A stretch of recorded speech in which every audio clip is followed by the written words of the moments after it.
We are back with another live episode of Bully Ball on the Gold Standard Podcast Network. I'm Jason Aponte, joined as always by Steph Sanchez. Steph, you're always waiting for the other shoe to drop right now. What is Jay going to say? I'm going to say, I can't believe that it took me so long to start What We Do in the Shadows on FX. It's such a good show. And that's my biggest I heard takeaway that. from this weekend. I have not heard of that show, but I will check it out. I started watching the new season of the morning show on Apple TV. That one is really good. But we're not here to talk favorite TV We're shows. not. No, man. I mean, Season I'm one was sure good at of some Morning point you're Show. gonna I throw see in that. like a quote, like some very obscure, very specific quote from like a TV show or movie. Um, and so we'll probably talk about that at some point. But Jay, I want to know what it was like to be in the Bay. You got to go to the game on Sunday. How was your trip?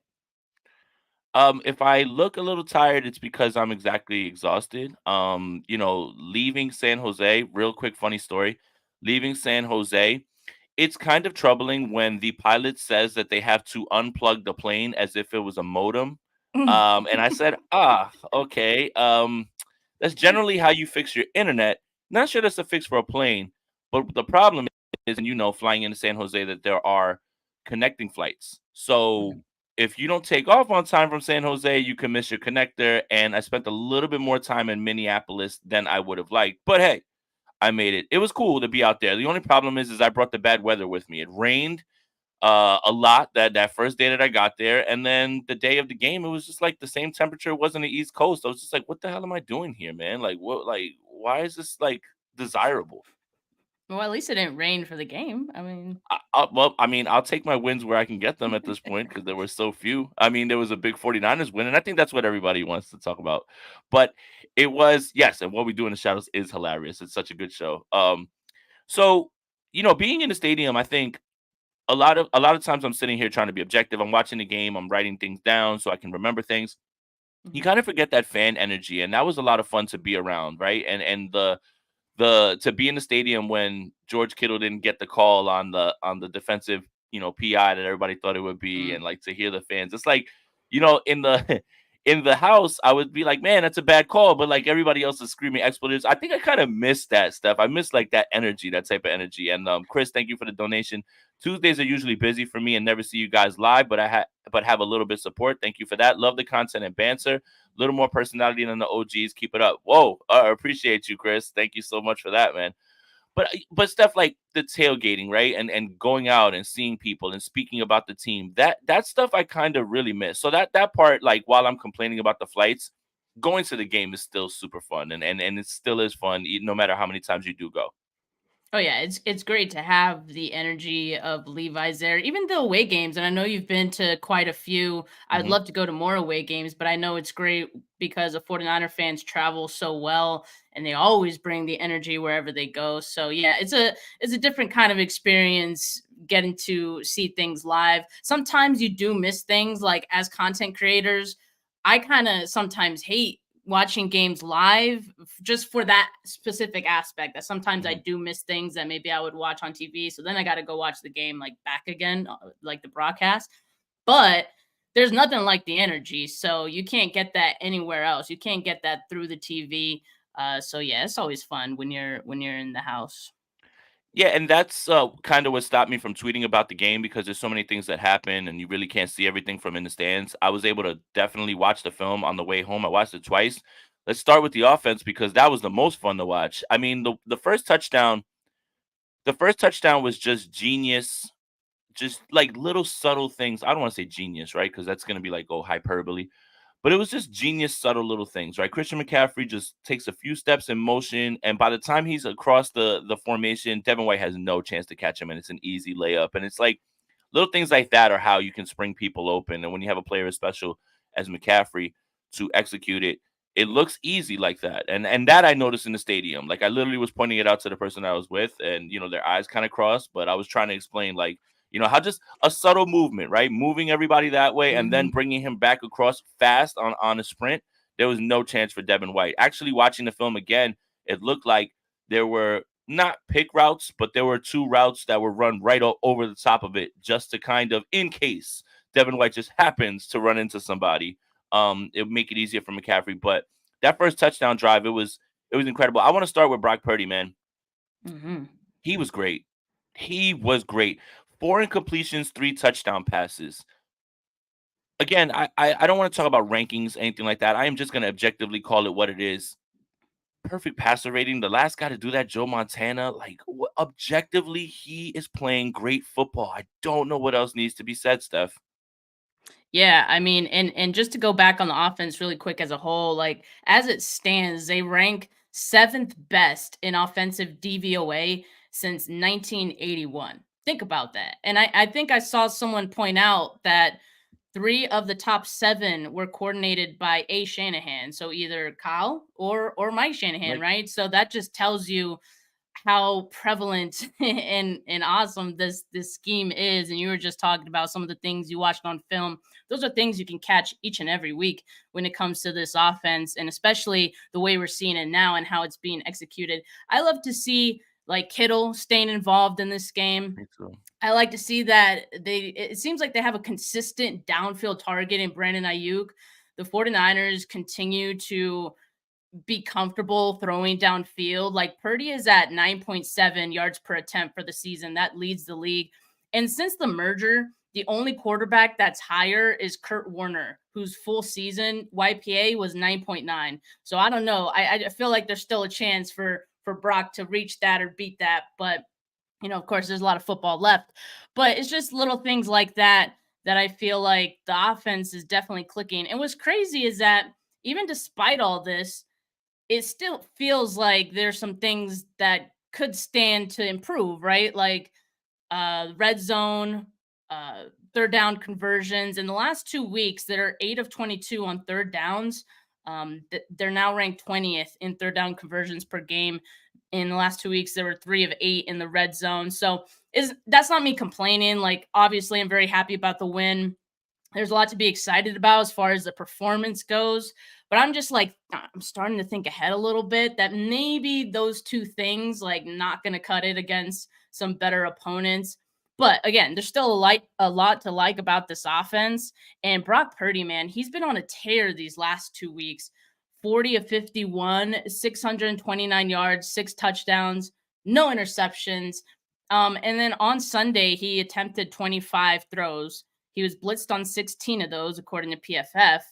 And on those throws, he was 13 of 16, 231 yards, and 2 touchdowns. His touchdown to Brandon Ayuk was maybe the best throw I've ever seen from him. It was a dot. And I think it was most impressive because, everyone talks about, oh, Brock Purdy, he can't throw far and all these things. That one traveled 52 air yards before reaching Ayuk, according to Andrew Pasquini, who so graciously did the math for us.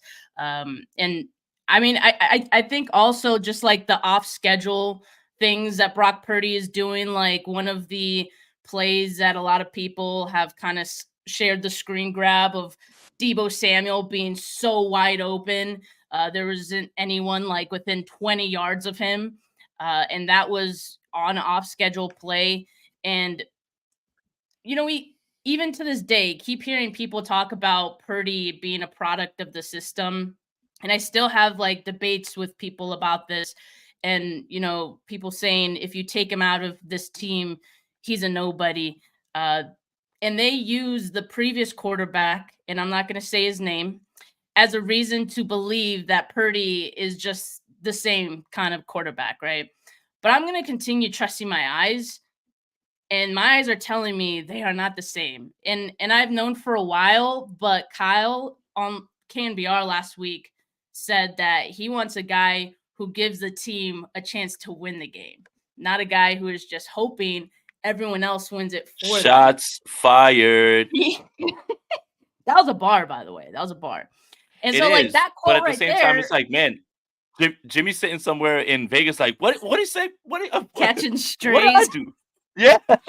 he's sitting on the bench. That's what he's doing. But Oh like man, that spoke volumes to me because like it told me everything I needed to know and everything, like it confirmed what I already knew about Purdy because he brings a skill set to a team, his own skill set that it didn't have before, that I think the offense is now benefiting from, right? Like he just adds a little bit extra to this offense. So it's a two-way street. He is benefiting, of course, from the scheme, from the playmakers, but I also think, Purdy brings something to the table too that the offense is now benefiting from. I just want to throw out this before I kick it back to you. Nick Wagner posted this stat from 2017 to 2022. Jimmy Garoppolo was 6 of 40 with 2 touchdowns and 6 interceptions on throws traveling 30 or more air yards. That's in a span of 5 seasons, okay? In 10 games this year, Brock Purdy is 5 of 9, so of course not as many attempts downfield, but he's 2 touchdowns and 0 interceptions on throws 30 or more air yards. So that's just one example where you could kind of like quantify the difference between the two. But there are countless more that show up on tape. So I'm gonna just continue to say that Purdy's on a different level and he's operating this offense at a different level. That's why we're seeing some things, some new wrinkles that maybe we hadn't seen before. And Kyle is loving it, man. He loves Brock. I love Brock. And I just want to ask you something really quick, Jay. Do you think that Brock should be back in the MVP conversation? Well, Chris Waddell, thank you for the donation. He thinks so. Purdy back in the MVP talk right now. He is Oh, plus 1,800 for it. I think it's actually more of a conversation now because there is no clear MVP front runner right now, right? I think, right, like when you look at this, it's a quarterback award. But what quarterback has exactly blown people away for this entire time where it's like, man, he's an MVP front runner? I mean, if anything, I think the most dangerous and consistent person that's valuable, it might be Tyreek Hill. And that's mm, strange to yep. say, right? Like, so he has to be in this conversation because we watched last night, unfortunately, Patrick Mahomes. Thanks a lot, Chiefs, for nothing. Thanks a lot, Marquez Valdez Scantling, for nothing. Thanks a lot, Justin Watson, for nothing, because he was throwing the ball and getting it dropped. Jalen Hurts doesn't look like an MVP candidate, like, and all the other guys. It's no one clear thing, like, right? So he has to be in this conversation. And when you play games like this in a row, it has to put you in there. I think there's a number. The person who leads in, if it's not QBR or something like that, the quarterback, the last 5 seasons has been the one who has won the MVP. And right now, Brock Purdy leads, I think, in that, if I'm not mistaken, or something like that. So yeah, he has to be in the conversation. But you look at the Brandon Ayuk play, which I believe is the longest pass play from scrimmage this season. That's impressive, and that was amazing to be in the stadium for. And definitely, that's the best Yeah. throw that I've seen from Brock Purdy, and probably from a quarterback not named Steve Young in a long time, right down the sidelines, right? Dropping the bucket, he probably couldn't have handed it to him any better than he did. But what, while everyone's on that, I went back and I watched, and I'm watching a guy who is anticipating and throwing the ball before guys' heads are even turned around or before they're out of breaks and layering throws.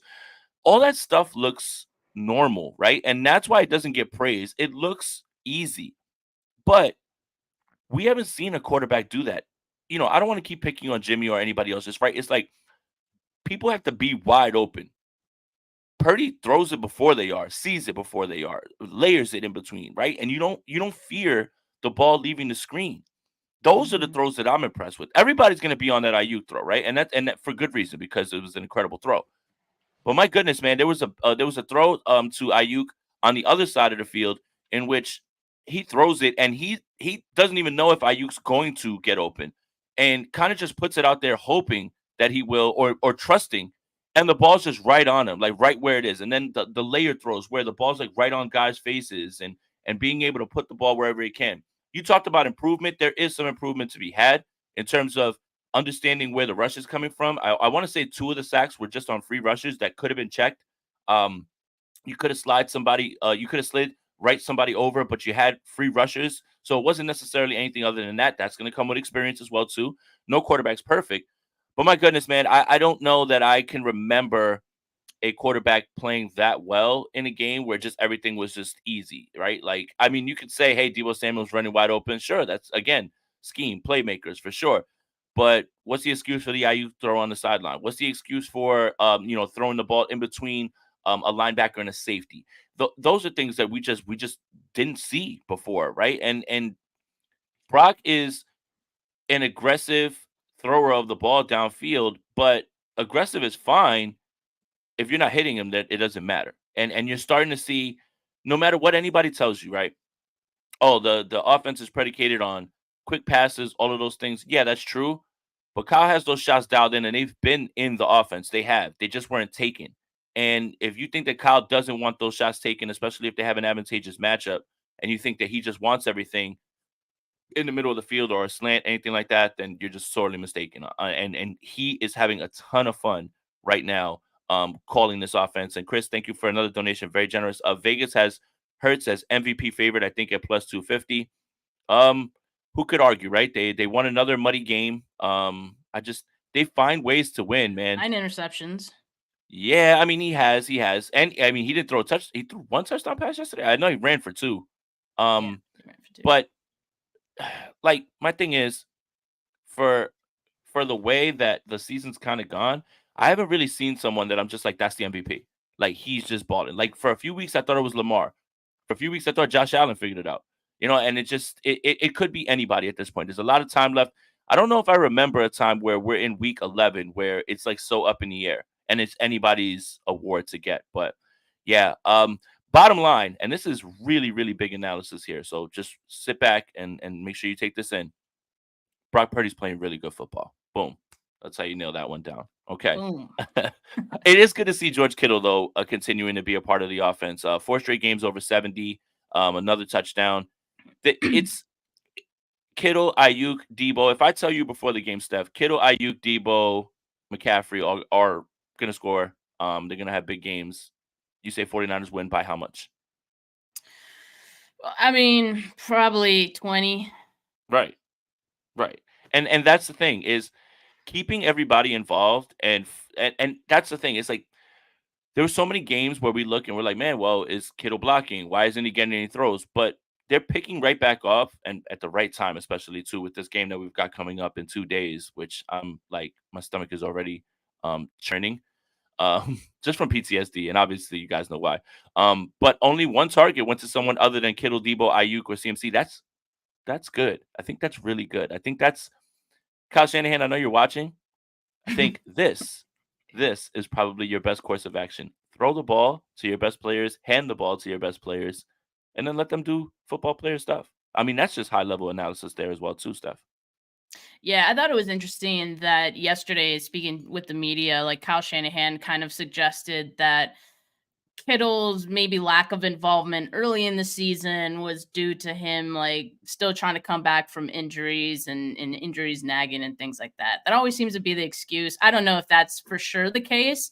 But it definitely seemed like with Debo dealing with his injury a few weeks ago, it kind of forced the 49ers to, rediscover Kittle as a target, right?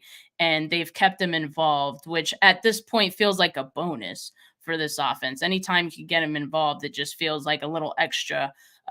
It feels like, getting ice cream after dinner kind of thing. Like, you're just a little extra. And look, before we move on from like the offense, I just want to mention this one last thing about Brock. You know how like Beyonce has an on stage like alter ego. Yeah. Um, yeah, for those of you that don't know, Sasha Beyonce, who, Fierce. yeah. So Beyonce, who speaks like in person, or I've never talked to her in person, but You if you haven't? see her in interviews and stuff, like she's super shy, low key, like very soft spoken. Um, and on stage, she's like this, beast. She's singing and dancing her ass off the charts performer, entertainer. And so, when I think about that, and yeah, her alter ego is Sasha Fierce. When I think about like Brock Purdy and I see him play, I kind of feel like he kind of has like an alter ego of his own, like when he's on the field, right? He just has this like swagger and confidence to him, especially when he has like big plays or touchdown. You see the celebrations, Oh yeah. you've seen them. So I don't know. Off the field, obviously he's like super humble and like down to earth, kid from Arizona. But on the field, he's BCB. And I love that for him. It just it's nice to, him showing that little, I don't know, raunchy side of it. I don't know what you would call it. Like it's just kind of It's extra. I craziness. mean, It's he seems extra. locked in. He's Yeah. just locked in, Yeah. right? Like he's It's in a someone who's different mode. yeah, like he walks in the room at a press conference and looks like the cool substitute teacher, and then on the field he turns into somebody completely different. And I think that that's how everybody should be, right? Like everything has to be even keel. But when you're on the field, I like guys to show emotion, especially when you are playing as well as Brock Purdy is. So shout out to you, Brock Purdy. Keep on going, man. This is a good feeling, man. All of this good quarterback play. I don't know what to do with my hands right now. All right. defensively, defensively, 38 pressures by the defensive line, Crazy. 38-12 by Eric Armstead. Hello, Eric Armstead. Chase Young Chase Young collapsed the pocket, I believe, on one of his when I was watching it back. I mean, I saw it when it happened because he literally like walked down the left tackle and then Yeah, Tristan Armstead. Wirfs, right? Like Uh he. huh. Uh Yep. huh. Nick Bosa double sack day. My goodness, 38 pressures. Steve Wilkes. Not only do I want you to stay on the sideline, get that man a tent and do not let him leave the sideline. You are not leaving at all. Stay on the sideline. Is it all that, or is it just the addition of Chase Young, or is it all those things, Steph? I think it's a combination of a lot of things. So while it's been great to see Wilkes on the sideline, it's not the only reason that we're suddenly seeing this defense start clicking again. Because they were clicking in week 5, they were clicking in moments through weeks 1 through 5, right? So it's a accumulation of a lot of different things. But it is cool to see Wilkes on the sideline, even still. Armstead, yeah, 12 pressures, 10 hurries, a sack. His previous highest for pressures and hurries was week 1 of 2021 against the Lions when he had 9 pressures and 8 hurries. Think about, like, okay, he went 12 and 10. So that's a pretty, like, significant amount above that game. And I like what you said about the pressures, because now, like, the 49ers defense has one of the lowest blitz percentages in the league. They're third least because they're getting home with the 4 guys up front now. And that's exactly what we've been waiting on, right? That was part of the reason that when they were blitzing just a little bit more, we felt like that doesn't really work with how this defense looks, with how it normally operates. And now they're getting back to getting after the quarterback with just 4, and now everything kind of seems to be in place, right, of how it used to be before. So I like it. Eric Armstead, he definitely deserved his flowers in this game. Fred Warner, another guy who had a really awesome game. It was his birthday. He had 12 tackles. Man, I'm gonna go through like some of his stats in this. Okay, all of his stats, but 12 tackles, a batted pass, a pass breakup, a hurry, a sack, forced fumble, 7 stops, only 20 yards allowed in his coverage. I mean, he was all over the place, and I want to credit him and Greenlaw for limiting Chris Godwin as much as he was in that game, because they like to target Godwin in the intermediate level of the field. They kind of eliminated all of that, which they normally do, right? So that's why we didn't see Godwin get a catch until like the third quarter. And he only had, I believe, like 39 receiving yards. So credit to those guys as well. I mean, you talked about Chase Young, Nick Bosa. I mean, there's just so many guys you could talk about on this defense that have been stepping up this last few weeks. They're back on top in points allowed per game. They're back to being third in opponent rushing yards per game. They lead the league in interceptions. They're second in takeaways, just 1 behind the Jags. I think they have 19 total takeaways to the Jags 20. And to go along with that, I think we saw a new wrinkle too that I hope sticks around. Like I saw a lot of pass breakups on Sunday, right? It just seemed like the coverage was on point a little bit more than we had seen, right? So I also like the missed tackles was also improved. They had 7 last week in Jacksonville, which was an improvement. And then they had 4 against Tampa Bay. So I love to see it. Hopefully they continue on this path. And Kyle Shanahan was asked about like the defense yesterday too, and he kind of was like, "Yeah, like it's 2 good games, and they're on the right path." But he kind of made it seem like but we got to keep it going. Like it's Yeah, 2 games, but I'm not getting yeah, too excited, kind of thing. Like you better keep this up. So he yeah. he's still got the defense on notice a little bit. He's like, Steve Wilkes still got my eye on you. hmm Yeah, and the other good thing before we like really dive into defense is that Trent Williams looks a lot better. One pressure, one hurry on the offensive side. So that's another good sign. Nice. And obviously he's getting healthier. But defensively, obviously, the defensive line is going to get the glory. Obviously, the big news right now is that Talno Hufanga is going to be out for the year. But the secondary, again, in nickel situations, it was Lenore inside. And every time it's outside, Lenore had himself a hell of a game. I believe he allowed 14 yards. He was the highest graded coverage. No. The highest graded coverage player in the secondary was actually Tashawn Gibson. And Lenore was right behind him. But Jair Brown is now going to step up. And we talked a lot about the third round picks, but I want to make sure I get this off without anybody dismissing the loss of Hufanga. Mhm.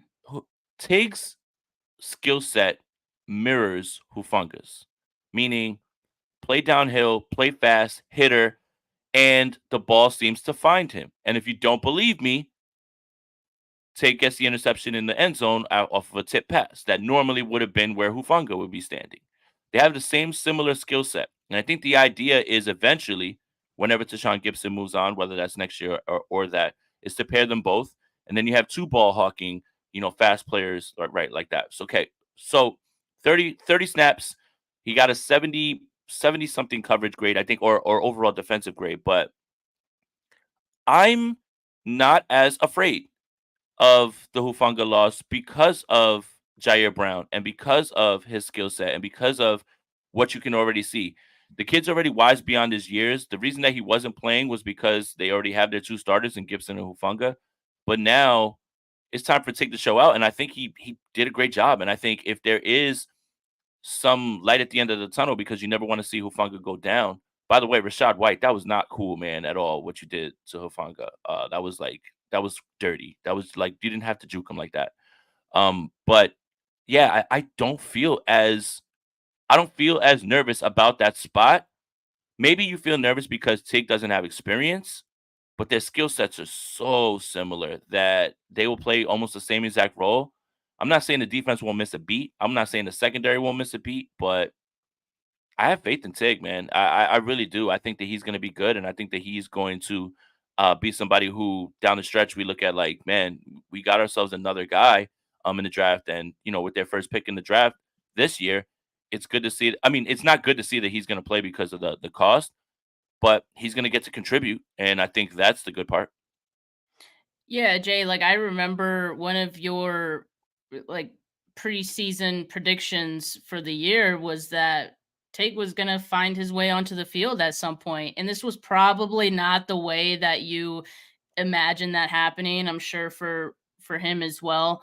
Um but I think some of the things that we were hearing, not just from Brown, like one of the things that he was saying after the game was just how much preparation he was putting into eventually getting on the field, right? Like as a player who's like second string, I feel like they always have to be prepared no matter what, right? So you got to prepare like you are a starter already because you never know when your name's going to be called. And it definitely felt like he kind of had that mindset. And one of the things that Kyle Shanahan said yesterday too was, "quote He's been practicing like he knew this moment was coming. He's been locked in, extremely impressive for a rookie." End quote. So while some people wonder, okay, well, why wasn't he on the field before? Clearly, they had safety locked down with Gibson and Hufunga already, but now this opportunity comes for him to pretty much show what he had been preparing for this whole time. And you are going to get those rookie moments. He had one in the game when he gave up that big completion to Cade Otton there, but I mean, the way he was able to respond after that, I think tells you everything you need to know about how he had prepared. He finished the game with 4 tackles, 3 pass breakups, and an interception. Like that's a stat line some guys play the whole game to get, and he did it in less than 2 quarters, right? So I also have to acknowledge and give him flowers for the type of performance that he had in the type of situation that he was put in, like not just like coming in for Hufunga middle of the game, but just he was in some high pressure moments covering Mike Evans on a 4th and 4, right? Like that's not easy to do, and he didn't interfere with him. I think like the whole defense played a great down on that one, but yeah, I think Jair Brown is ready, and I'm excited to see it. I get the sense he's a guy who, like from everything we've heard, right? Like he's very mature. He's ready for this moment. So, and I like seeing young players get their shot and seeing what they do with it. So it's going to be something that I'm going to be, we'll all be following for the next few weeks. Yeah, and he's got to get ready for a big game on Thursday, a big test with Lockett, JSN, and DK Metcalf. Oh, goodness gracious. So overall, this performance I think is actually very encouraging because I thought and it felt like the game was going to go away, right? Like it was just going to get away. And shout out to Kev. Thank you for the donation, buddy. Sucks to see Huff go down for the year, but as you said, Jair Brown is sideline to sideline ball hawk, free safety, and Gipper's more natural strong safety anyway, I believe. Brown will be huge on the back end. Niner gang over everything. And that's the thing is the alignments, right? And I don't like getting wrapped up in the whole like strong safety, free safety thing because they just move those guys around. It's a little bit like Mm. that. But I did see a little bit like when I was at the game and then on the way back home on the flight watching the film, you know, you did see Jair in the free safety spot and move him around, right? Like I think he is He like had him one of at those single chess, high. right? And It that's shows what I'm saying. trust. Like he's a chess piece, right? Like Yeah. have him single high, have him free safety, have him strong safety, have him at the line, have him in the slot. You know, Snoopy Cortez says we should give Tart a call just to to be safe. I am not against that at all. I am not against that at all. But you know, again, I don't know how that would go. But yeah, I mean, take it somebody that they can move around. You know, like you said, covering Mike Evans, right? Move like he's a chess piece. And I think again, I'm not downplaying the loss of Huff, but with his skill set and what we know about him, he can slide right into that role. Now there's gonna be bumps and bruises because obviously he's a rookie, and that's fine. But for the most part, I feel like the defense can continue to move in this direction because of what Tig brings to this team. But the performance in this game, I feel like is a lot more encouraging because this game felt like you were about to you were about to see a blowout. And then it gets a little tense and it gets a little Hmm. tense and it gets like that's probably the closest to a tight win that the 49ers have had, even though the score wasn't indicative of like the two teams that were on the field. But you do kind of want to see those stands, right? You do kind of want to see them make plays in the red zone when the game's on the line. Like most of the time when the 49ers are winning, the game's over by that time in the fourth quarter. So it is a little bit more encouraging to see them right now go through those situations because they just haven't been tested in that way with the lead, right? Like either they're playing from behind, trying to win, or they're blowing people out and the game's like out of reach, right? Like with a lead, now it's starting to tighten up. Now what do you do? Like can you and you not letting it get away. So I thought that was encouraging as well too. Yeah, because we've talked about it endlessly, and the team knows this. If they're playing their best ball, no one can beat them. The 49ers can beat themselves, and there Yeah, were points in the first half and some of the stats that I mentioned with the third down in the red zone, some of those things kept the Bucks within somewhat of a striking distance, right? But I liked the fact that they were able to lock in, I think, when it mattered most, especially on the defensive side. I mean, I kind of have gotten the sense all season that this defense has been bend, don't break. So, yeah, I've appreciated that effort in this game. It was a small glimpse of maybe, what's to come in these next few weeks, but I'm glad they could get some of that experience cuz yeah, the only way that they've been used to winning is just blowing people out. And yeah, they won by, 2 scores, but still it's nice to at least feel in a game for them to get that experience of okay, we can lock in and we can tighten up the coverage, we could do this and that. It wasn't easy, like you're going up against Mike Evans, a lot of situations in like the red zone where they were trying it. So, at the end of the day, they got the win and they tightened up where they needed to. absolutely. So to put a bow on this one, Brock Purdy's really good. The defense was very good, especially up front. But now because it's Tuesday, there's a game on Thursday. Oof. Yeah, and Steph's face said it all. For the audio listeners, you're not going to be able to see. She made the "Ugh." And let me be clear. The 49ers are certainly better than the Seattle Seahawks. But pardon me, if I can't think about or remember Thanksgiving, Levi Stadium, yeah, look, there's something about the Seattle Seahawks that makes me uneasy all the time. If the Seattle Seahawks started their punter at quarterback, I'd be like, "Oh God, I don't know what are they thinking?" Right? Like I'd be like, "Oh no!" Right?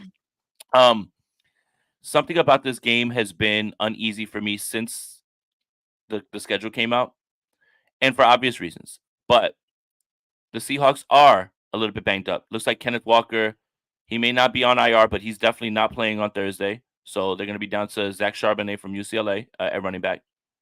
Gino had an elbow issue.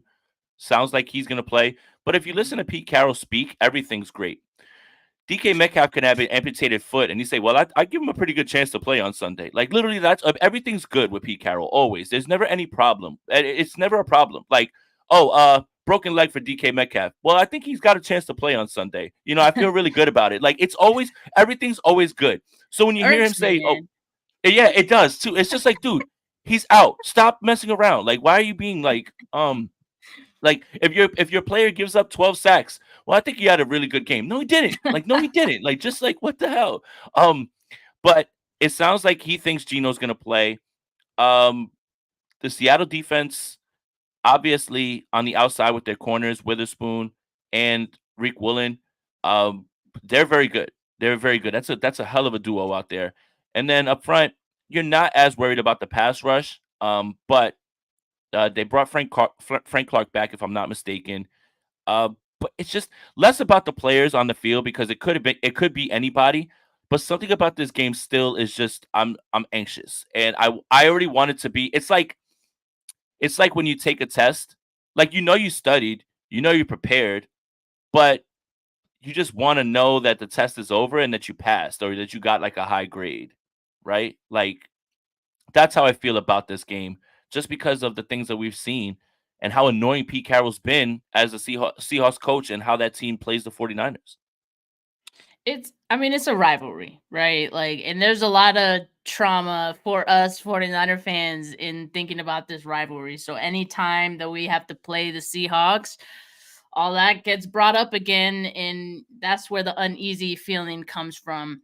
Uh their defense is good. Is really solid, but their offense has been the one that's taken a step back this year, right? And so I think obviously if Ken Walker probably being out in this one, that's going to hurt him. Zach Charbonnet is a pretty good running back, but as I I think he's a good running mentioned, back. He's a yeah, rookie though. yeah, he's a rookie. And as I mentioned, like the 49ers defense is kind of getting back into their form and being able to stop the run as of late. Geno Smith, I do expect that he's going to play. Just the fact that he went back in there for that final drive for the Seahawks, I think tells you he wants to play. And that's a big part of the equation there. So I think they know how big this game is, especially because they lost on Sunday against another divisional opponent in the Rams. Shout out to the So Rams.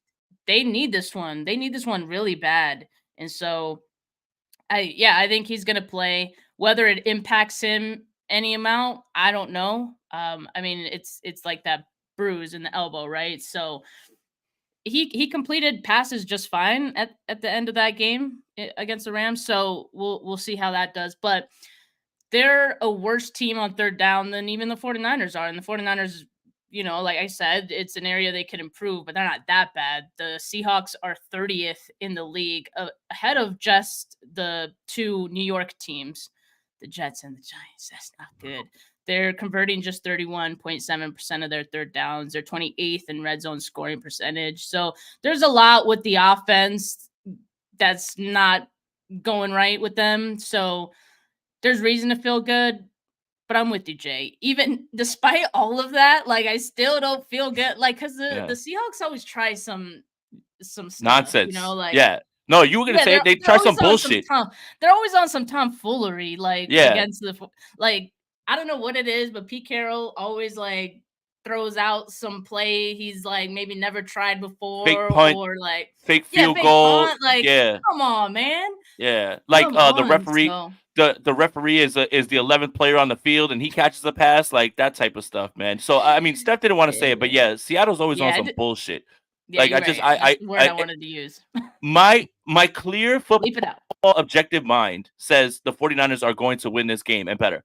My my heart and my gut are scared to death because Seattle is so annoying. And let's get to some of these super chats. Vishal says, "Are we going to look for some depth at safety now? Who should we call?" I mean, it was already suggested about Tart. I don't know what sort of shape he's in. I don't know if he even wants to play football. But I'm sure there's other guys out there as well too. Silverado Kev, again, thank you so much, man. Two more. One with both the offense and defense going conservative at the same time, talking about the end of the game. Kyle and shotgun and short yardage both make me sick. Thoughts? Yeah, I'm with you, Kev. The whole idea when you need a yard and you drop your quarterback back 4 yards to hand it off to somebody who's 4 yards, maybe to get him a running start. I'm not saying to institute the tush push, but let's get under center and let's try to push that pile some way, right? So like I've always thought about that as well too. And Amp the Carolina Niner, are we changing from a more physical team to more finesse? Is that why Debo doesn't seem to have a role? I don't think so. I think when you watch this game, especially up front, I think there were some issues with Spencer Burford again this week. If I'm not mistaken, he got like graded again 25.8 in pass blocking Yeah, again, like bad. out of 100. Like, come on. Yeah. I don't think that they are. I think that the Bucks aren't exactly as physical as the 49ers. So if it looks easy, Debo has a role. I mean, they tried. I If there was a bet out there on any sort of platform, is the first play going to be a handoff to Debo? I would smash that bet every single game. I would smash that bet because I think it's like two of the last three that he's played in Cleveland. I know for sure the first play, and then the first play in Tampa. So they want to get him involved. It's just the way that Ayuk runs routes, the way that Kittle's been getting open, and the way that they use CMC. There's always going to be one guy that's going to be left out to dry. But yeah, I don't think they're turning to finesse. What do you think, Steph? I also just don't think they've had to rely on their physicality as much in Right, these last two games. right. And certainly we didn't see the physicality during the losses, right? So it's been a minute, since we've seen it, like the bully ball that we talk about and all that. Uh, But it's gonna show itself one way or another again. And I think I would bet that we see it within these next few weeks, the stretch, because they are gonna need their physicality for some of these games, probably against the Seahawks, right? Because they always play the 49ers tough and they always play physical. So yeah, we're gonna see it this week, I think. And I almost feel like I know some people are speculating that Debo maybe isn't 100% healthy yet. That's a possibility, sure. But I also feel like, sometimes Kyle Shanahan, I think he sets things up. We always talk about like he sets things up in play to kind of just counter that like later in the game because you've seen it before, or you do the opposite, something like that. I feel like sometimes he sets things up in games too. Like he'll for a few games, we're seeing a lot of Kittle lately. Maybe Thursdays when we see a lot of Debo. I don't know. yeah. That's me speculating. Tinfoil Well, hat on, real quick. no, and that's very fair, right? Because off of a short week, right, and it is a little bit of travel. And David Henry Edmondson, thank you for the donation, by the way. Um, there is an idea that possibly someone else can step up, and I forgot to talk about this on offense. And I know it's going to sound silly, but please hear me out. Elijah Mitchell had 4 carries for 24 yards, but that's the best that Elijah Mitchell has looked Yeah, in a long time. Now, you have a short week. You're going on Thursday, right? And obviously, it's Mitchell got 4 carries in a row on one drive, and then Kyle was like, "All right, enough. Like, get on the sideline." That was it. Like, for enough for him. But what if it is a little bit more Elijah Mitchell this week? Because you do expect the game to get a little. You might have to punch them back and play ball control. Maybe your offense isn't humming the way that it has been, and you're not getting the big plays that you notice, right?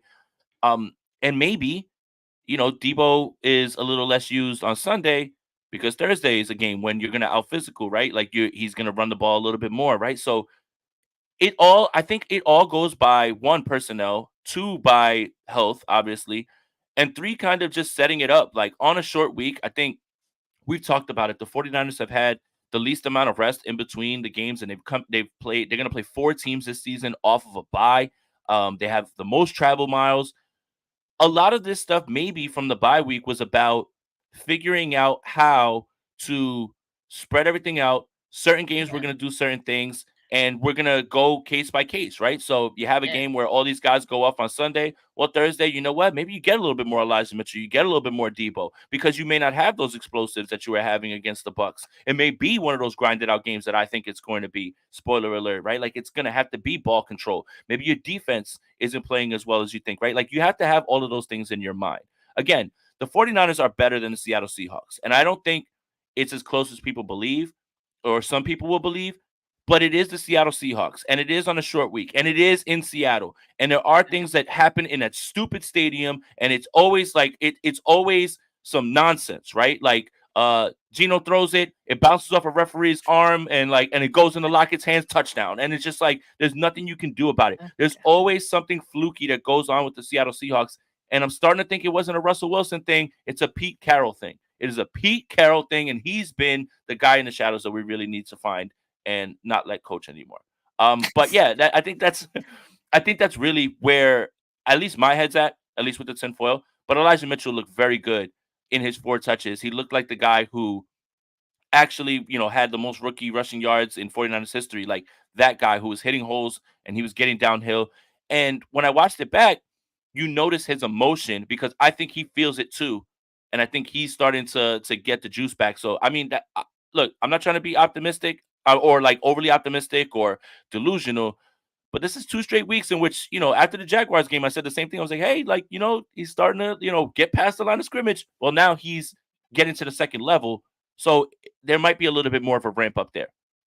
Yeah, I was talking with Ashley Ariana about this yesterday, and she mentioned that Elijah Mitchell, he's like a rhythm rusher, right? Like he sometimes he needs a couple of consecutive carries to really get going, and I would even take it a little bit further that, especially when he's coming off injuries, I think it takes him some games to get going, especially when he's missed as much time as he has, right? Sometimes it just takes a while to get that back. And so, yeah, I thought it was cool on Sunday to see some efficiency out of Mitchell. I would expect that comes back. He's several weeks removed from that injury now. So he's got fresh legs now. And I don't know. I thought it was kind of funny too, because I kind of felt like Hal did that on purpose, but he did clarify after that it was um I think he said Bobby Turner, said McCaffrey's gotten a lot of carries. Let's put Elijah in, and Kyle's like, yeah, okay. But I don't know. I thought it was because of the line of questioning that he got about the running back. Oh, that's tinfoil hat, That's right? what And it all that's what I thought. well, But I think it would have been that, and shout out to Grant if you guys know, But I think if that was that, he would have got like 10, 12 carries. Like if he would have got 10, 12 carries, I would have been like, oh, that's definitely a response to that. But love Grant, man. That was such a good question. And I Kyle's just petty. yeah, he is a little bit, right? But that was so overblown by 49 Yeah. fans getting upset Uh, about that. That was a legit question, I think. That's a legit oh yeah. question. It was a fair And question. Kyle told the Fox broadcast crew he was doing things to try and keep guys fresh for the stretch run. Boom! And I can't even hear that They need from it. in the stadium. And I can't hear that from the stadium, and that's what I surmise from it as well, too. So yeah, Steph. Whoo, man, I'm gonna lay down because I am jet lagged. But thank you guys for watching. Make sure you guys follow Steph on Twitter at Steph49K. Make sure you follow me on Twitter at Jason Aponte2103. Please like and subscribe to the Gold Standard Podcast Network YouTube channel. Subscribe to the Gold Standard Podcast Network wherever you get your audio podcasts. And also check out GoldStandardNiners.com where Rob writes up grades. There's a lot of fun stuff on there as well, too, and you can get the feed as well. Whew, Steph, and everybody who's watching, enjoy your time with your family. Enjoy your Thanksgiving. Try not to stress out too much on Thanksgiving, even though I'm already sweating. But for Steph, for Jay, we're out of here. Peace.